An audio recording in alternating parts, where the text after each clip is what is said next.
You're watching Public Comment every Thursdays at 8 a.m. The live stream. Detroit is different and Bridge Detroit. Local politics of Detroit.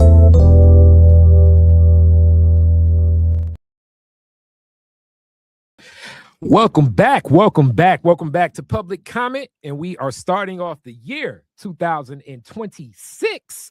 And this one will definitely be very interesting as we get everything going. I'm Khary Frazier of Detroit is Different, and you all should know that this is always based upon the notebook from Malachi Barrett, what we do here. And it's some cool things popping out for our first episode, really more so just like a lot of the structure of how city council will be set up moving forward. So you all have already heard, I'm on just this camera while you see it. But we're going to make it happen. Malachi Barrett, how you feeling? Hey, I'm doing well. You don't need to adjust it too much, it looks like. I'll scooch down a little bit. Yeah, we're back in action. It's a new era for the Detroit City Council. 7 of the 9 members are the same, but we have 2 new members. And now, really in this first week, we've seen them getting, establishing the committee structure and the leadership structure to kind of get their ducks in a row to start the actual work of the council moving forward. So committees are starting to meet now. We'll talk more about what those assignments are and why, the committees are important. But we had a pretty important first decision on Monday with the selection of the president and the president pro tempore. And yeah, we can jump into all that whenever you're ready. Oh, we about to jump on right in. Let's see. Let's add this to stage and make it full screen. All right. So we starting off the first thing. New era at Detroit City Council. First formal session. Led by new Council President James Tate. As we know, Tate is the longest serving member currently of the Detroit City Council. Tate was appointed. It was a narrow vote really between himself and Scott Benson. It's going to be a bump in salary, as people know. And you also shared the information about the mayor's salary as well. Tate emphasized the collaboration with the mayor as we have somebody for the first time in a long time that's moving from council into the executive seat. So pretty much everyone on council, other than 2 seats, these were colleagues working right along Mary for the longest of time. It was definitely uplifted that I saw like it will be a relationship, but also in that relationship, don't expect it to be that everything will be just rubber stamped and always supported. I remember that was something that I saw as a quote, but I do think that the relationship definitely between council president now, Tate, and Mary Sheffield is pretty strong because before he was the pro tem and she was the city council president. What was the feel like during that vote, and what was that session like on Monday? Yeah, it was really interesting because before we even got to the president and the president pro tempore, what those 2 roles are, I think we should probably just describe first. So president is basically in charge of running the formal sessions on Tuesday where a lot of the business happens and the decisions actually get made. The authorizations come down from the city council. And it's also, the meeting that I post up at and base a lot of the newsletter that, this conversation is usually based around. So the president officiates those meetings, but they also critically choose who is in charge of the various committees that are kind of the main engine through which a lot of the ordinances and contracts and legal settlements and proclamations and decisions have to go through first. The pro tem is basically like the vice president. And they step up in case of the president being absent to run those meetings. Also important to note that if there's a vacancy in the mayor's seat for whatever reason, the council president steps in until an election is held. So it's a pretty important position, not only symbolically as the leader of the council, but also procedurally. There's some important responsibilities there. Before we even got to the president and pro tem are chosen by the council members themselves, not by voters. Doesn't have anything to do with like who gets the most votes or anything like that. It's about who gets nominated by council members and then who secures the most votes. Before we even got to the point of nominations being made, although we knew before the break, James Tate had made it clear that he wanted to go for president, and we had heard some rumblings about other folks that might also run. Mary Waters voiced some frustration about not really getting support from her colleagues, and also critically not having a conversation with Tate about his desire to run for the position. And so she felt like she was on the outside of that decision and talked about how, at least from her perspective, we're starting out on kind of the wrong foot. She ended up voting for Scott Benson, who was nominated by Councilmember Angela Whitfield Callaway. And we saw this kind of, potential early voting coalition, voting block is how I'm describing it. I mean, I don't think that these members are necessarily in line on every issue or even potentially most issues. They're all individuals with, who have voted on different sides of tax abatements and other, controversial decisions that have come before the council, things like ShotSpotter in the last couple of years. But you saw this voting block of 4 members who did not back Tate for president. And so that is Renata Miller, the new District 5 council member. That's Whitfield Callaway, Scott Benson, obviously, and then Mary Waters.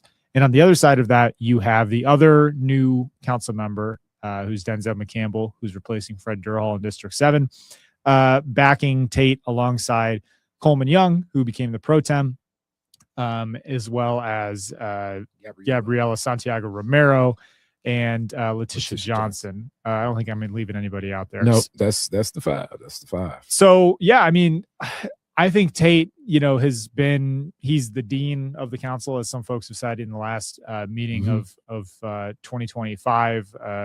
Mary Sheffield was not present, so he led that meeting. There were some people joking about him being Mr. President at that meeting. It seemed like a pretty sure sign that he was going to get this role. But to see 4 members vote against him, I thought was pretty interesting. I mean, if it was 1 or 2, that might suggest one thing, but having a solid kind of group of 4 shows you how tight some of these votes can end up being. And, we were talking to Tate and McCampbell and some of the members afterward about, what does this mean? Is this always going to be a 5-on-4 and we're going to be looking for, one swing vote that could, make the decision? And we heard a lot of optimism that this is not, necessarily the path that we're going to be on, that this is more about the style in leadership, and the preference in that style. What does that mean exactly? I didn't get much of a window into like what's different about Tate's style versus Benson's style.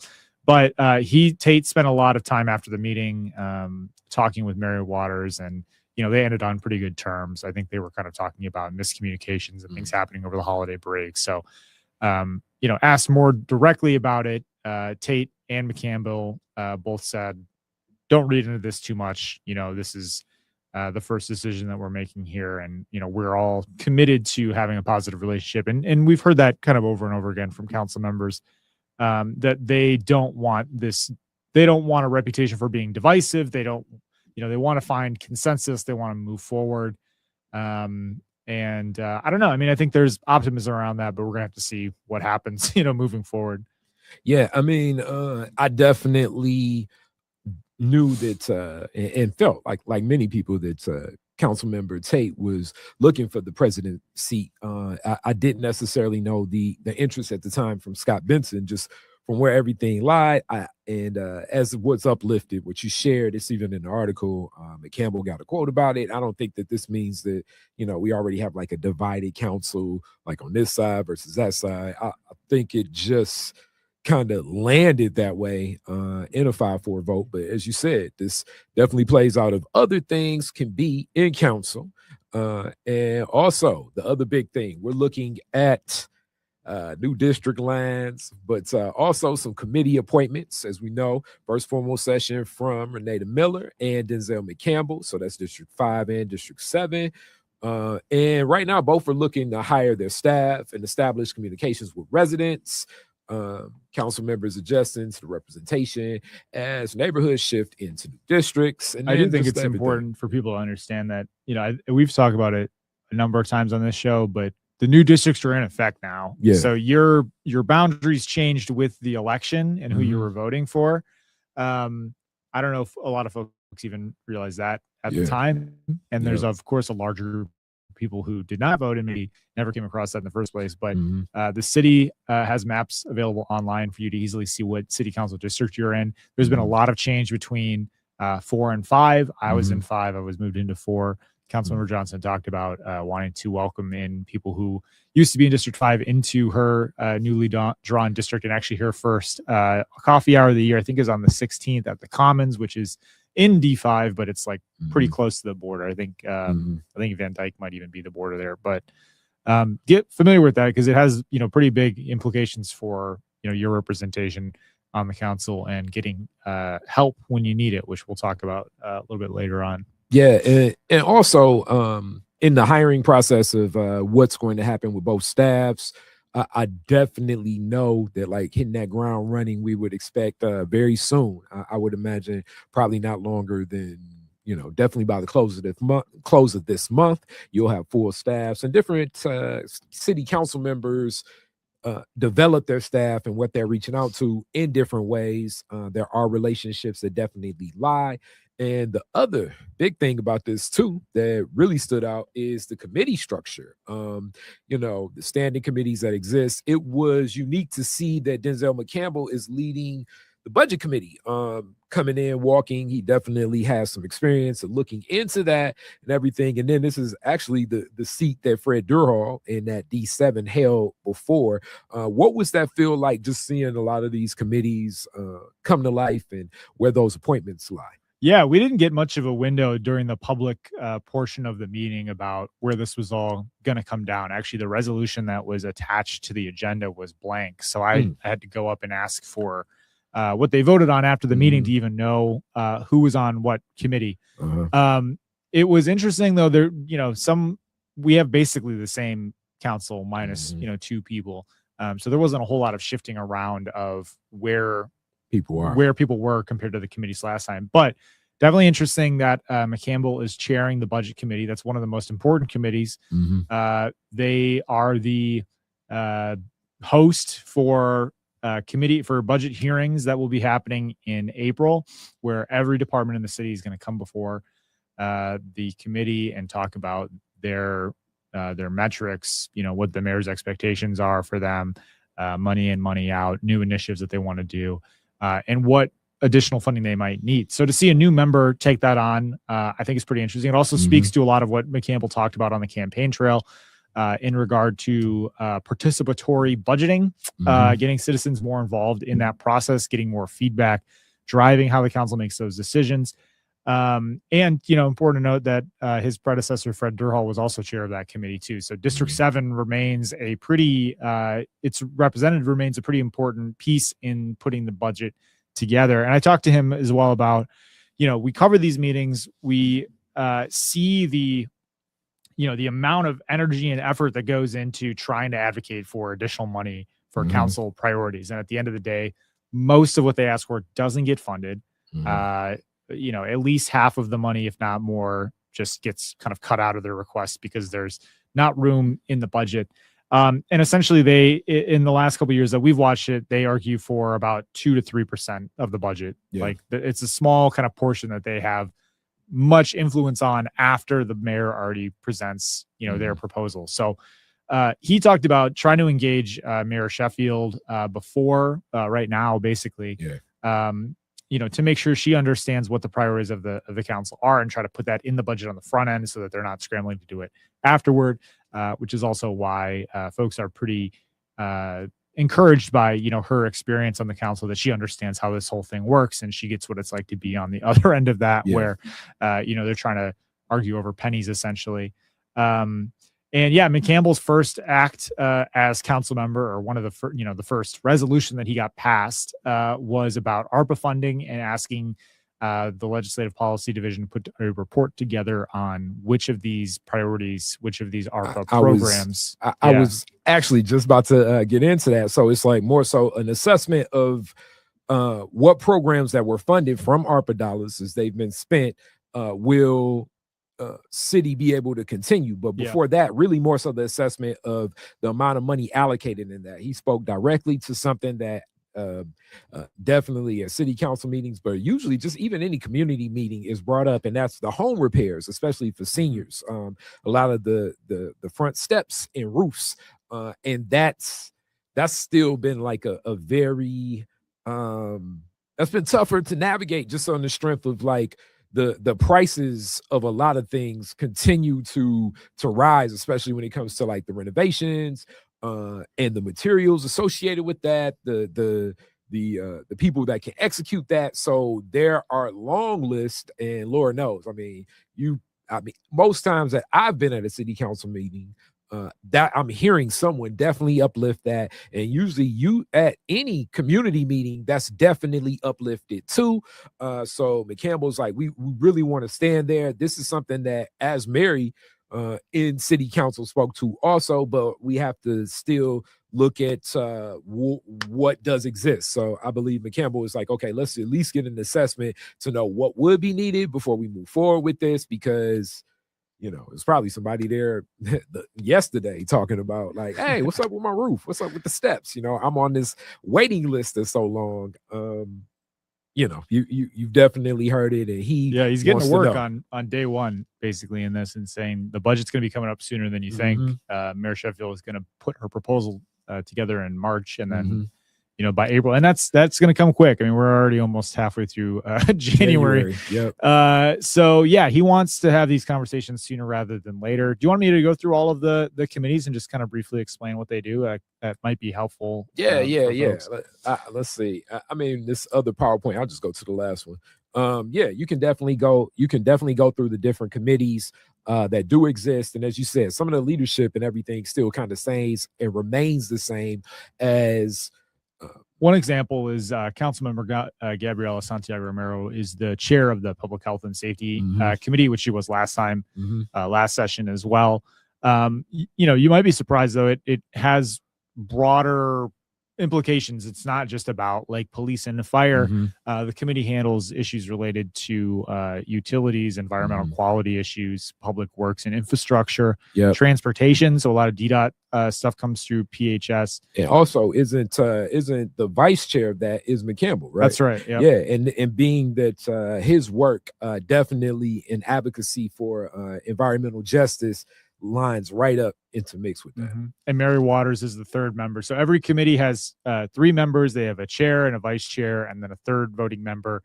And the president is ex officio of each committee. James Tate is basically on each committee, which means he can sit in on meetings, he can participate, he can ask questions. He can do everything but vote. The council rules describe committees as like the vehicle through which a lot of the work of the council is able to perform its duties. They make inquiries of city departments, of the mayor's administration. They recommend actions. They provide opportunities for public comment. They vote on issues. Everything basically needs to get cleared through a committee before it comes to the full council. So that's the significance of that. Sometimes you will see things at the council get bumped back to committee. They'll say, look, this needs a little bit more time in the kitchen. We have some questions, still go back to committee. So where a lot of the kind of nitty gritty work of the council gets done. And those meetings happen throughout the week, Monday, Wednesday, Thursday. There's none on Friday. It's kind of like the lifeblood through which everything has to like move through.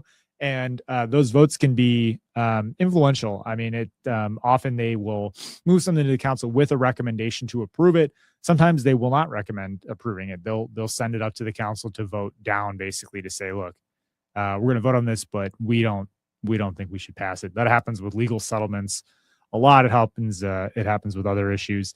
On the budget committee, alongside Denzel McCampbell, is Letitia Johnson as vice chair, and then Mary Waters is the third member on that one. Planning and Economic Development has Johnson as the chair, with Santiago Romero as vice chair, and Coleman Young is the third member. That committee handles issues related to ordinances and policy matters around housing, land use, land sales, zoning, economic development, workforce training, resident employment. Some of these things kind of they make sense based on the name, like what would fall under planning and economic development. Some of them are a little bit more tricky, like internal operations, which has Whitfield Calloway as the chair, Scott Benson as vice chair, and Renita Miller as the third member. And that receives matters that relate to the city clerk, the election commission, the mayor's office, and the law department. They review litigation settlements and requests for legal representation when city employees are sued. A lot of these conversations happen in closed session, which means the public doesn't have access to it because the legality of it. Yeah. Right. So there's a lot of cases where DDOT's being sued because a bus driver hit somebody, or there was a crash and a passenger was hurt, or a police officer gets sued for all the reasons that they get sued. And this is the committee that decides whether they get access to the city's lawyers, and then whether the city will settle a lawsuit or decide to pursue it in court. And we see every week tens of thousands, if not hundreds of thousands of dollars being directed toward those things. Yeah. Neighborhood and Community Services, Young is the chair with Benson as the vice chair and Miller as the third member. They review matters related to Parks and Rec, senior citizens and youth, historic issues like historic advisory boards, museums, homelessness issues, municipal parking, and the Detroit Zoological Society. And Miller being there makes sense, as she was a strong advocate moving forward to build a coalition of a lot of the communities that are designated as being historic communities, all coming together. And that was her time as a neighborhood association leader. So that, like, knowing and navigating, and I don't know if you guys are aware of what happens when you have property in a historic district, like a home. Like, you can't just, go to, you can't go to just your regular person and put a window in. It's certain things that definitely need to be done to preserve what happens in that neighborhood. I think that being her experience of running a neighborhood association and a lot of what people uplift about that type of stuff, as far as like residents and what they can and cannot do, that's going to be very advantageous, because usually it's the experience doesn't come from like a lot of the organizing. I think that a lot of our council kind of know, but like at least like building a coalition of everybody can move certain things forward, because there are some organizations. I definitely know one of the big things are like the windows. If you want to like expand your home, if you want to, put in new doors, the idea of this is to keep the neighborhood looking similar. So like Boston Edison, where she was at, Sherwood Forest, Rosedale Park, you want to keep, even Russell Woods, you want to keep a neighborhood looking the arc of what it is. As I'm seeing these interesting, you've probably seen them, like interesting like designer houses, like in certain pockets of like, especially like off East Jefferson, and so in certain spaces in like a Corktown or a Midtown, but it has to happen in certain places and spaces because you want to keep that historic district. Here's one example, which is kind of a weird, I was talking to someone who lives in Indian Village, which is one of these historic neighborhoods. When DTE came through and they did something, whatever DTE does, I think they like replaced some natural gas lines or something. They replaced all of the concrete flags where they came through, right? The concrete squares. In Indian Village, there's a certain mix of like stone and concrete that is pretty definitive. You see it's got, like literally like little pebbles in it, basically. DTE did not replace that. Yeah, they put in like flat, like white concrete. They put in what they already got on the truck. And some of the neighbors were pretty pissed off about that, because they were like, look, I got to follow all these rules. I can't even paint my house a certain color. But they get to, the historic issues can get thorny pretty quick.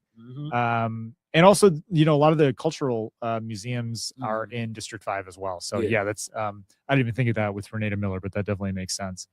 And then finally, there's a rules committee, which basically meets in the first 60 days to talk about the city council rules and make proposals for some adjustments. So we'll see if there's anything that comes out of that has Mary Waters as the chair, Whitfield Callaway as vice chair, and Benson as the third member. But they also have jurisdiction over proposed ballot measures, charter amendments that could come forward. I haven't heard any discussion about efforts to push forward ballot measures, but the reparations task force is a pretty notable example of that, not to mention, proposal N and proposal R and things like that. So that's the skinny on the committees. They are starting to meet this week, and we're going to try to pay a little bit closer attention to how some of those dynamics of the council come forward in those meetings. Yeah, that, and then as you uplifted, even like with the budget, and we spoke about this in the year-end wrap-up, which I'm seeing some of you guys watching that. There we go, thumbs up. But our fiscal year, as we always uplift,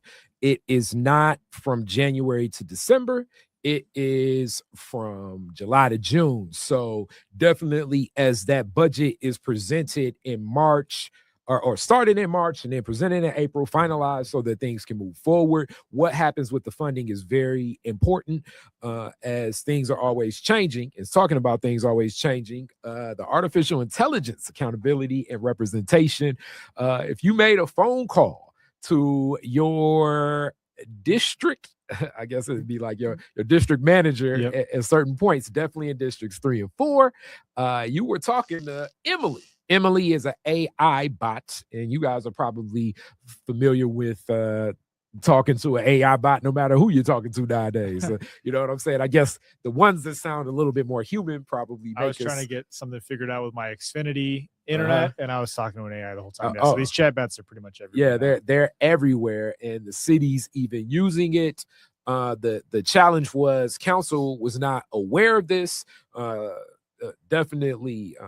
Councilmember Callaway, Whitfield Callaway was saying like, hey, I didn't even, they're using the city seal for all of this. What's happening? Letitia Johnson, who represents one of the districts where this was piloted, also said she did not know that this was happening until the meeting on Tuesday, essentially. So that was interesting. This was something the administration tried. This was not like a city council initiative. This was like a test pilot for this program. Yep. And Scott Benson it said, I guess he connected with this at one point in time and said, hey, you can cover more ground, you can answer more calls. It's tough, as you said. You even talking to Xfinity. I mean, I've been dealing with the longest. So you guys are like, what's happening with Detroit is different Facebook? I'm still dealing with that hack, and I'm just interacting with bots for that.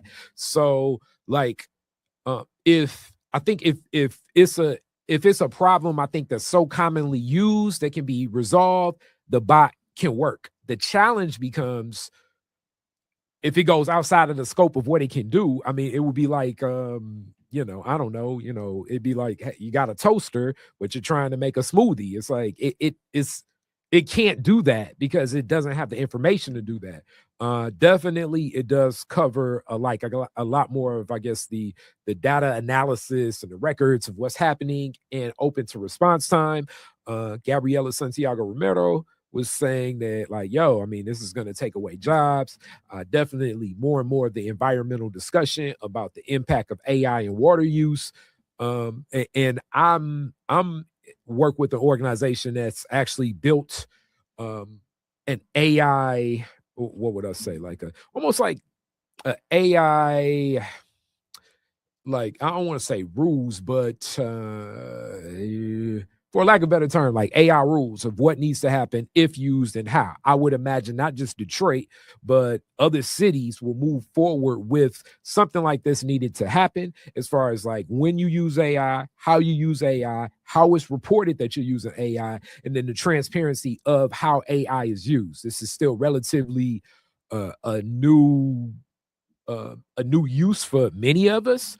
And I would expect some of this probably to go across the board because especially like in this world of like media and journalism, you'd be surprised how much this is used. And if at least if you had the transparency of an understanding of it, I don't think you just look at it like, it's all a farce and it doesn't matter, but you kind of will have you'll have like the Wikipedia eye. That's what I guess I could call it. Of like, okay, this may be like a cool start of where things are, but I can't necessarily take this as solid as it is, and that'll be more transparent that I expect not just Detroit, but many places to use. Because if this is being used here and piloted here, I'd imagine it's going to get used for a lot more things, especially if we're talking about the way to interact and interface with citizens and how to navigate something like that. And then also when it comes to like some of the tougher things, like property tax review, which I think it could, like to look into like your property taxes possibly being overassessed or reassessing your taxes, because that's just like a short window of time. AI could be beneficial and help in some of that, but how it's used, when it's used, where it's used, does need to be known definitely by our our legislative body of the city, but even more so by residents as well. Yeah, I guess if the issue is more people are calling than district managers have the capacity to pick up the phone, having something like this could be useful. That was certainly what the Councilmember Benson said it was helpful for, that the call volume's overwhelming, and having this, this machine, this tool that can answer up to 18 calls at once, that apparently didn't drop a single call or put anybody on hold during the 12 weeks that it was active. That could be helpful. I guess the question is, like, is it more reassuring for someone to get an immediate response from a machine that might make them, skeptical of the information that they're getting, versus having to wait a day or two to hear back from somebody, or maybe not even hearing back at all? I think we're going to have, it really depends on what people are reaching out for. We didn't get a sense of like how accurate is the information that's being provided. I tried it a little bit over the break. I was trying to report some like sidewalk, freezing, some ice on sidewalks in my neighborhood. And it was eventually routed to someone at the Safe Streets Coalition who was able to come down and take a look at it. So that for me is like, it's nice that we're able to log requests with this thing that will categorize it, so long as there's like some human follow-up. I always personally want to talk to a person whenever I call like a helpline. I get very frustrated with the bot, because I just like, can I talk to a person that a person is more likely to understand where I'm coming from. We can navigate some of the nuances if my request does not fit within, the certain categories. That's always annoying to me. Like when I go on a chat bot and they're like, how can I help you? And I like type in my need, and they're like, well, this doesn't seem to fit any of the options that I have to respond, so it'll be interesting to see if this moves forward. I think you also bring up a good point with like, what is the kind of ethics policy around this? What happens if it asks politically sensitive questions, or asks it to opine on certain things? Is it going to give information? I was testing this a little bit, being kind of cheeky. I asked, should Mayor Mike Duggan be the next governor of Michigan? Like, who should I vote for in this upcoming election? And it wisely avoided that. It said, I'm Emily, the chat bot, said, I'm not here to do that. Hilarious. I'm here to provide you with information. So, I think there is like potential there. If a lot of people are finding that they can't get a hold of their district manager, and they have a pretty simple question that they don't want to dig around the city website for, this could be something that, could help answer them. But also another problem that I run into sometimes is information on the city's website is outdated or incorrect. So if that's where it's pulling from, the stakes could be high potentially for getting something like this wrong, because it dictates your behavior. Maybe you have to, based on what the chatbot's telling you, you drive down to City Hall and you try to file something with the department, and then you get there and they're like, nah, you're in the wrong place. That's the runaround that people have all the time with city government, where they can't get a hold of somebody. They finally get a hold of them. They get routed somewhere else. They get routed over here. They find out, so is that process being like offloaded to a machine that has even less like human interaction? That would be some concern, but I don't think I have a lot of insight yet into how well this worked. I'd like to follow up with the Believe in AI folks. They handed a pamphlet of like metrics to the city council to say, this is how we've shown that this thing works. And that's the other key element in this too. As we're in a world of, it's hard to like even think like this, but I mean, just by even having one of these, data is used and sold. So what's the relationship with that of the information gathered? You know what I'm saying? And what happens? Is that just going to be as transparent? Like, could I file a FOIA request and be like, all right, I want to know everything that was happening over here, that question, and get access to it? Or what happens with Believe AI of what they do with the data? Because we know data is just very important at this point in time. I assume even from having this discussion, the next time I or Malachi open up any of the social medias, it's going to have some information about like, hey, you want to interact and you want to get your own bot? You know what I'm saying? So that's a big question about all of this stuff too, as you got to think about it. With that being said, this is our first episode of 2026. Thank you all so much for checking us out. Thursday mornings, 8 a.m. public comment. It is an overview of what's happening in formal session with the city of Detroit, city council. Usually, I do expect, as you even uplifted, and you may be able to share a lot about this, but the 100-day tracker that's actually right underway with Mayor Sheffield at this point in time, and already like hitting one hell of a home run when it comes to the support that it's giving to mothers. It's, just getting up to bat, but how all of that will be navigated in this new administration, and what's happening new in the city of Detroit. Malachi, let the people know. Yeah, find our reporting at bridgedetroit.com. We are keeping a close eye on the new administration and all the things that they're doing, particularly who's getting hired and who's serving in these important positions. I was told today, this morning, actually, while we were doing this, that there's going to be some more announcements coming on that. Always interesting to see how many Duggan administration officials are sticking around. The whole comms department basically are Duggan hires, which might explain why we've seen, at least in the first week here, a kind of typical schedule of press conferences every other day or so. Today, they're going to be talking about new crime numbers, which show a continued drop in violent crime. Apparently, homicides dipped to 165, which is pretty impressive because we have not had fewer than 200 since the 1960s. So things are still moving in a good direction there. Obviously, on Monday, we had the RX Kids announcement. And then on Friday, there's going to be the public investiture of all of the city elected officials, which is basically their ceremonial swearing in celebration. But we will be covering this, more notebooks in the new year, more newsletters. It won't just be once a week. We'll be having those come out more. So you're definitely going to want to subscribe. It's free. Just provide your email address on bridgedetroit.com and you will get those in your inbox. You won't even have to look for it. And again, did I mention it's free? They're all free, which is pretty great. We had a big election year last year. We're recalibrating to figure out how to better cover the city government. Definitely want your feedback. So reach out to me. My email is out there, but it's mbarrett@bridgedetroit.com. We are a nonprofit newsroom here in the city, helping folks get access to good information. So thank you for helping us in that endeavor. Always. With that being said, hopefully you're off to an amazing year in 2026. Wishing everyone an abundance of success, opportunity, enjoy. With that being said, peace be. You're watching Public Comment every Thursdays at 8 a.m. The live stream. Detroit is different in Bridge Detroit. Local politics of Detroit.